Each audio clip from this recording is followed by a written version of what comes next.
Kevin. What are you doing?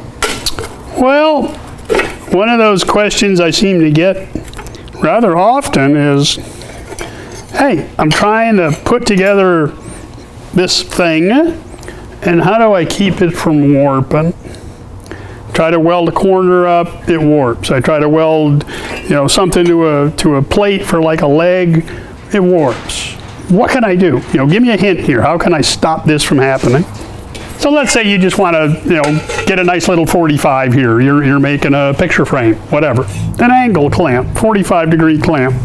These are made by Bessey out of Germany. Good, heavy welding clamps. And you can just throw it in there, line up your corner, tighten down your clamp, then you're ready to go. So what do you do if you don't have a clamp? You don't have one of those. You don't have a set of those. You don't have any way to jig it up correctly, use a clamp it down, keep it from moving. You got a metal workbench that you're working against, right? That you're welding on. Well, weld it to the table. That'll stop one end from moving. You don't need much.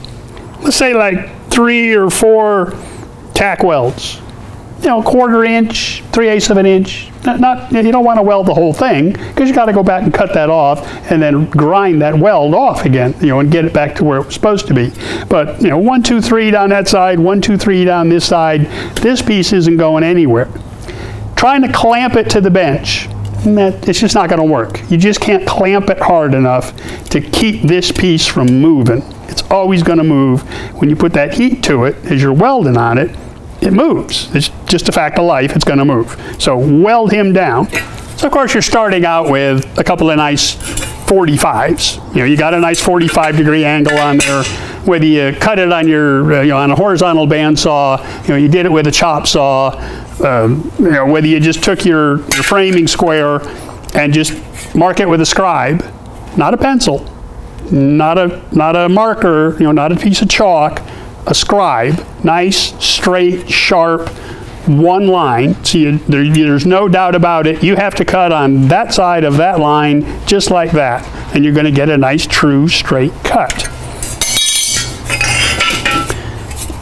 But when you go to jig that up, remember you got this piece welded to the table. Well, how are you going to keep this one from moving?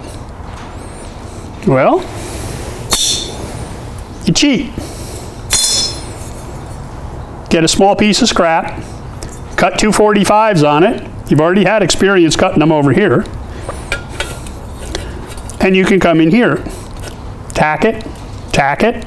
Now you're holding it from going this way or this way. Take your other one, go on the outside and get it the same way. Tack it. Now it can't go side to side. Now you can come in and do your joint. Now you can weld on the 4 corners first, weld across the top, weld across both sides. Now your joint's solid. Now it's not going to go anywhere.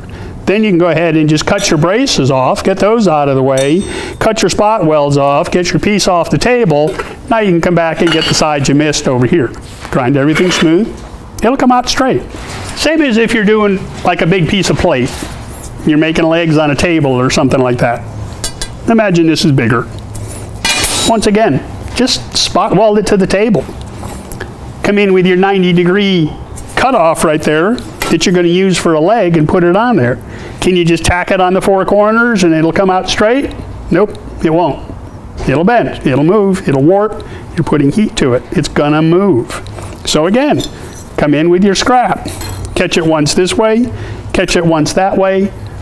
Now it can't go any way. Short little tacks, 1/4 inch, 3/8 of an inch. That's all you need.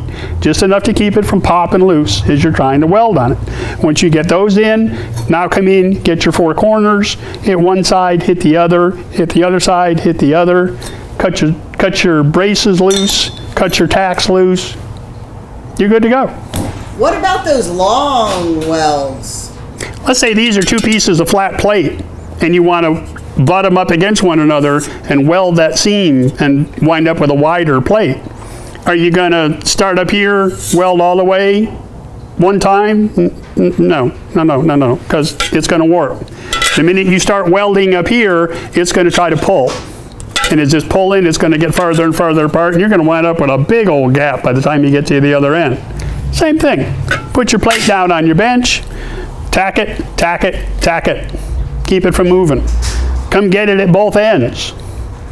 Then come get it in the middle. About a third. You know, that's kind of what I try to aim for, is about a third of however long it is.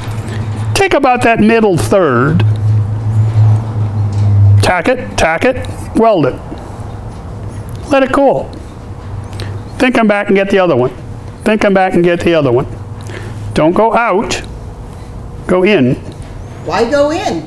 Well, that helps push the heat to the middle, where it's already been welded, where you've already got tacks on the outside holding it to the plate. If you start in the middle and push out, it's still going to want to try to warp. It's going to want to try to move. You catch it on the outsides, you can't go that way. Catch it in the middle, and then come from the outsides and work back in. Everything should come out flat, should come out straight. And I see you sitting at your computer right now, typing that question for me. Hey, you forgot. How do you cut it loose from the table? I found these little cutoff discs. They're from Walter. They're called zip wheels. You buy them in a package, and I've had really, really good luck with them. They last a good long time. They're nice and thin. They take a tiny, tiny little kerf. They're strong. They last a long time. I just put these on the grinder, and I just come in right on the edge and just cut those spot welds loose. And then you're good to go. You know, come back, finish your welds, grind them smooth, do whatever you want to do with them, and that ought to solve your problem. So I'm going to go back to what I'm doing here. You guys are going to reach down here and click that subscribe button so you know what's coming up next. And I'll see y'all next time.